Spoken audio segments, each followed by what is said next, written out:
बच्चों, आप सभी जानते हैं कि आप लोगों का जो अकाउंटेंट का एग्जाम है उनके लिए आप लोगों का प्रैक्टिस क्लास चलाया जा रहा है। ठीक है, तो कल तक जो आप लोगों का प्रैक्टिस क्लास हो रहा था उसमें हम लोगों ने क्लास 4 तक हो गया था। ठीक है, तो आज जो प्रैक्टिस सेट है वो प्रैक्टिस सेट 5 हम लोग करेंगे। प्रैक्टिस सेट 5 में क्या, तो चलिए देखते हैं प्रैक्टिस सेट 5 में क्या सवाल दिया हुआ है। ओके, देखिए फर्स्ट सवाल क्या दिया है, select the most appropriative synonym of the given word. Synonym बताना है कन्फ्रंट का। ठीक है, अब कन्फ्रंट का सबसे पहले वर्ड मीनिंग देख लीजिए। तो कन्फ्रंट का मतलब क्या होता है, तो कन्फ्रंट का जो मतलब होता है वो होता है सामना करना, सामना या चुनौती देना। ठीक है,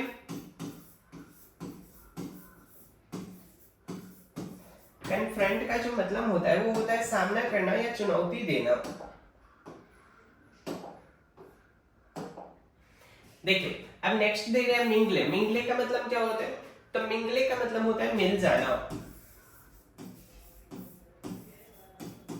मिंगले का मतलब होता है मिल जाना। और नेक्स्ट दिया है चैलेंज। तो अब चैलेंज में देखिए, चैलेंज का मतलब क्या होता है, तो चैलेंज का मतलब होता है चुनौती देना। अब यहाँ पे क्या बोला था, साइनो बताना है। साइनो मतलब सेम मीनिंग। अब कन्फ्रंट का साइनो क्या होगा, तो कन्फ्रंट का मिल गया चैलेंज होगा। ठीक है, तो इसका जो करेक्ट आंसर होगा वो हो जाएगा चैलेंज, ऑप्शन नंबर बी। अब अनदर को भी देख लेते हैं। तो थर्ड में क्या रहेगा, स्कीम। अब स्कीम का क्या होगा, तो स्कीम मतलब होता है कोई भी योजना। ठीक है, नेक्स्ट देखिए कॉन्सेल। कॉन्सेल का मतलब क्या होता है, तो कॉन्सेल का मतलब होता है छिपाना। ठीक है, और ये पूछा क्या था, साइनोनिम बताना था हमें कन्फ्रंट का। तो कन्फ्रंट मींस होता है सामना या चुनौती करना, तो इसलिए इसका जो करेक्ट आंसर हो जाएगा वो हो जाएगा चैलेंज। नेक्स्ट देखिए, नेक्स्ट नंबर सवाल में क्या बोल रहा है, तो फिर से यहाँ हमें एंटोनियम बताना है। एंटोनियम क्या होता है, हाँ प्राइस का।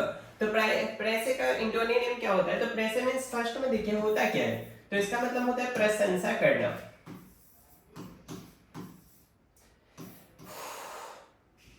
प्रशंसा क्या होता है, प्रशंसा।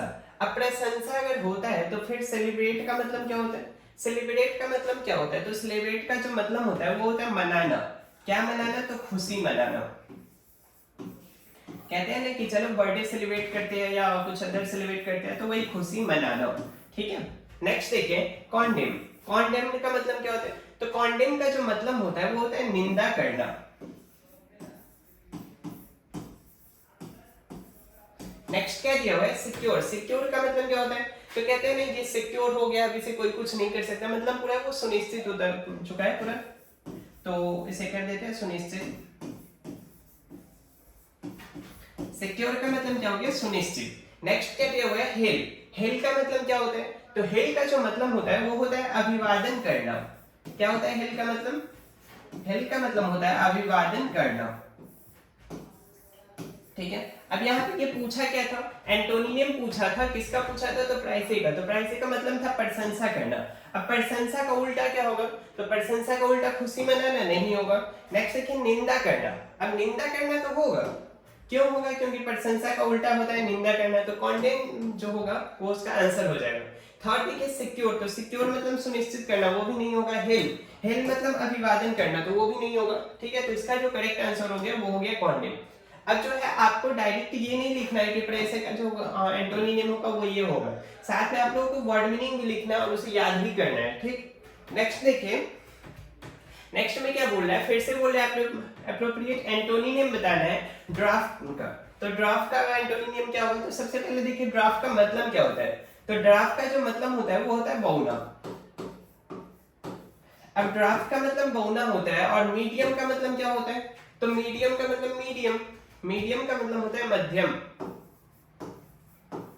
ठीक है, और दूसरा आप बोल दीजिएगा मीडियम, तो मीडियम अलग हो जाता है, मीडियम अलग है। तीसरा देखिए गेंट। गेंट का मतलब क्या होता है, तो गेंट का मतलब होता है विशाल, विशालकाय। गेंट का मतलब क्या होता है, विशालकाय। उसके बाद सी नंबर में कहते हैं मेजरेबल। अब देखो मेजर एबल मतलब जिसे मेजर कर सकते हैं, मेजरेबल मतलब जो मेजर करने के लायक हो, मतलब क्या हो गया, मापने योग्य।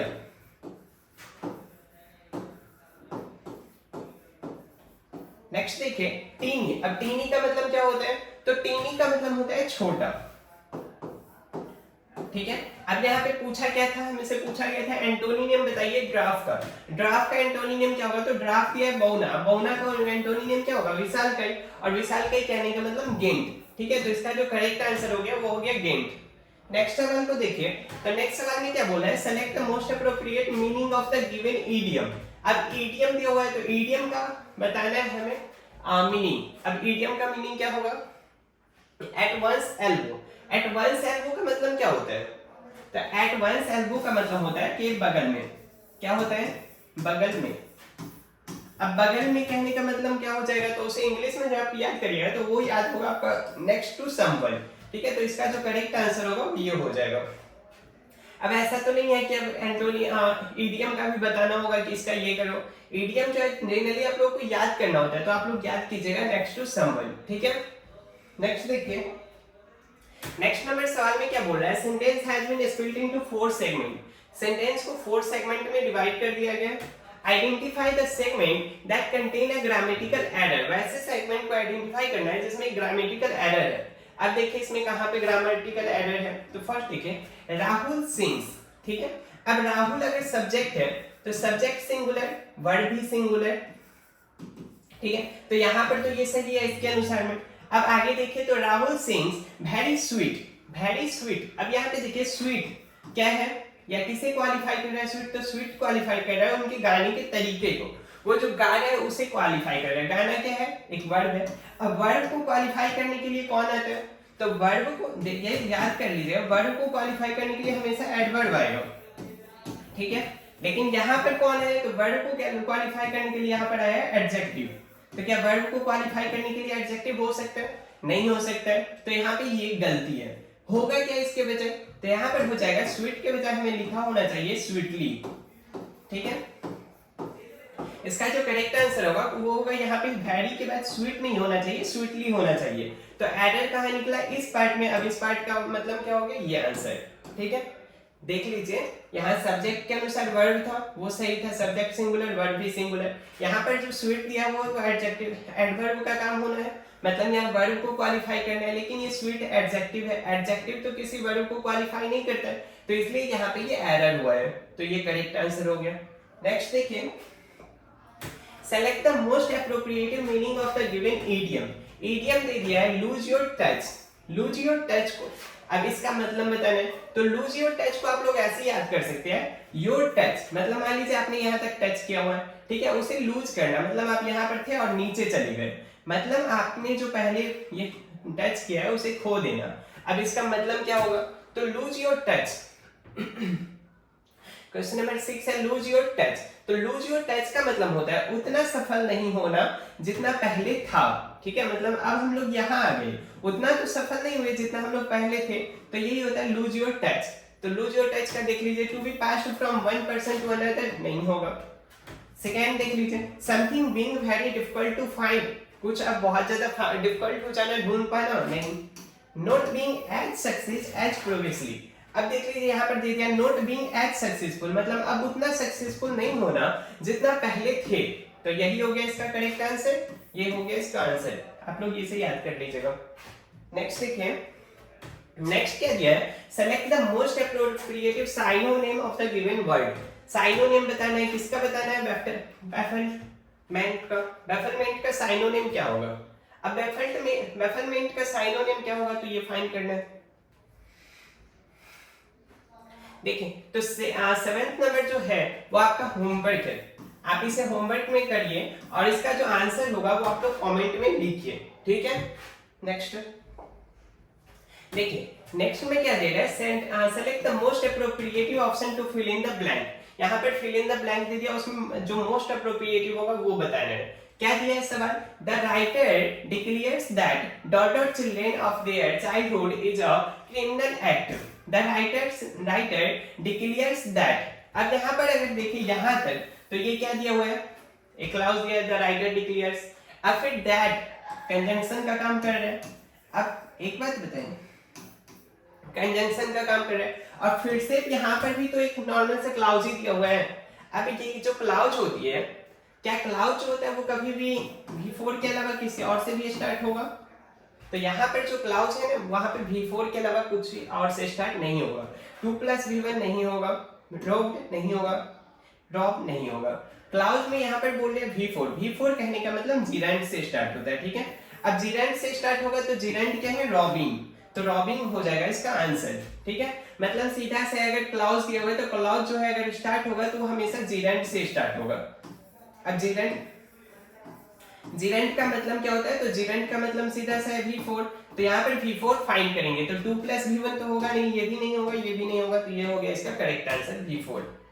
नेक्स्ट देखिए, नेक्स्ट दे रहा है from among the word given in the bold select the incorrect spelled word in the following sentence। अब यहाँ पे एक सेंटेंस दे दिया है और इसमें हमें बताना है कि कौन सा गलत है, ठीक है।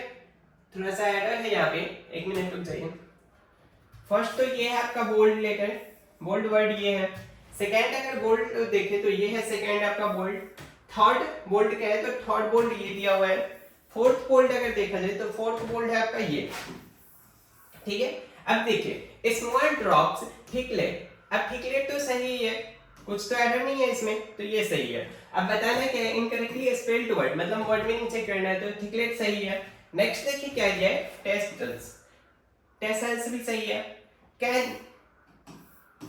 कैनोपीज, अब कैनोपीज जो है वो गलत है, क्यों गलत है, तो कैनोपीज का जो होता है वो होता है CANOPIES, ठीक है। लेकिन ये कहती है कि डबल एन क्या है, तो डबल एन में से एन नहीं होगा, मतलब एरर इस पार्ट में है, तो एरर इस पार्ट में है, तो यहाँ पर ये हो जाएगा, ठीक है।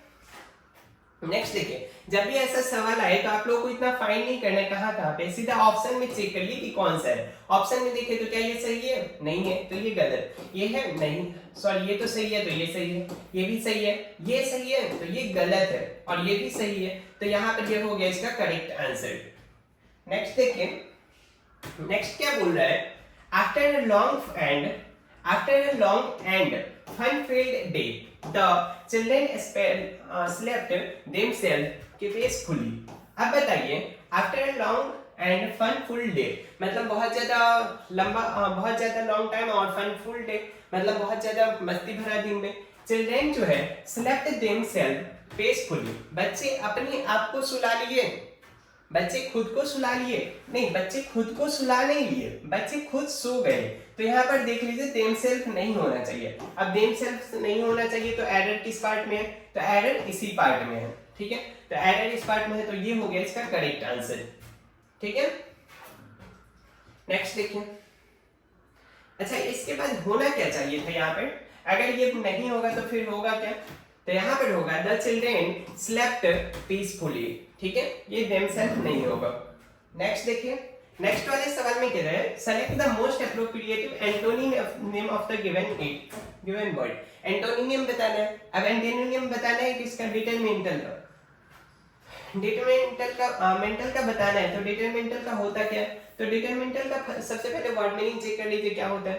तो डिटरमिनेंटल का मतलब होता है हानिकारक, ठीक है। डेट्रीमेंटल का जो वर्ड मीनिंग होता है वो होता है हानिकारक। अब डेट्रीमेंटल का हानिकारक है। बेसलेस का मतलब क्या होता है, तो बेसलेस का मतलब है जिसमें बेस ना हो। अब बेस ना हो तो आधारहीन,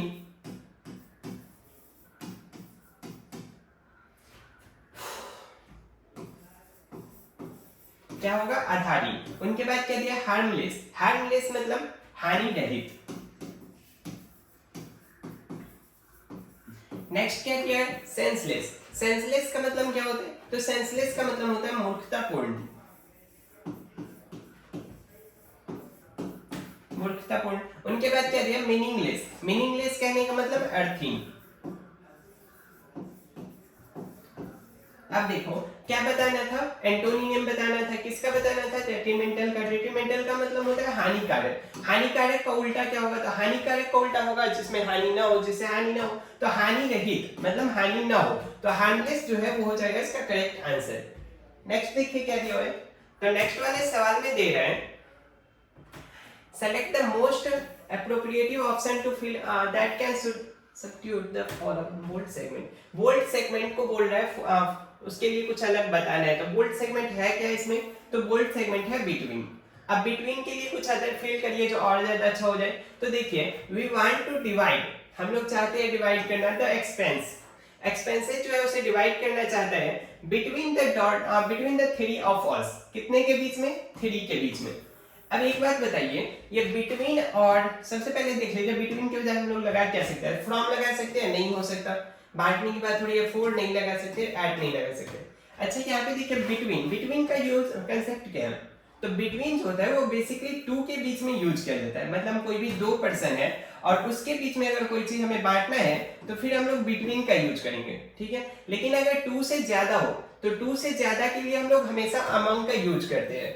तो यहाँ पे क्या दिया, थ्री ऑफ अस कहने का मतलब थ्री है, तो थ्री है तो टू से ज्यादा है, टू से ज्यादा तो बिटवीन होगा नहीं, बिटवीन की वजह हो जाएगा अमंग। नेक्स्ट देखिए, नेक्स्ट वाला जो सवाल है वो दे रहा है select the most appropriative option to fill in the blank. Fill in the blank में भरना है कुछ।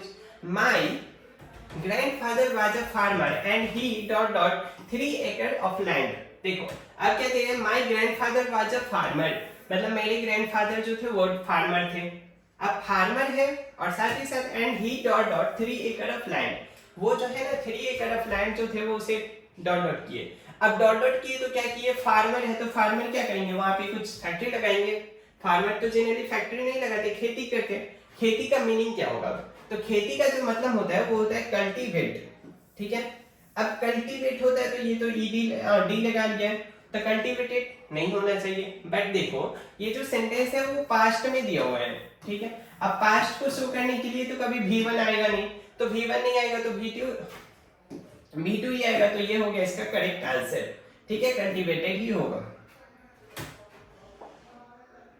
नेक्स्ट में क्या दे रहा है, the following sentence has been split into 4 segment, identify the segment that contain a grammatical error. मतलब ये जो सेंटेंस है वो 4 पार्ट में डिवाइड किया गया और उसमें से ग्रामेटिकल एरर वाला सेंटेंस को फाइंड करना है। अब ग्रामेटिकल एरर किसमें है, तो she had resigned from the post before he अपोलाइज्ड।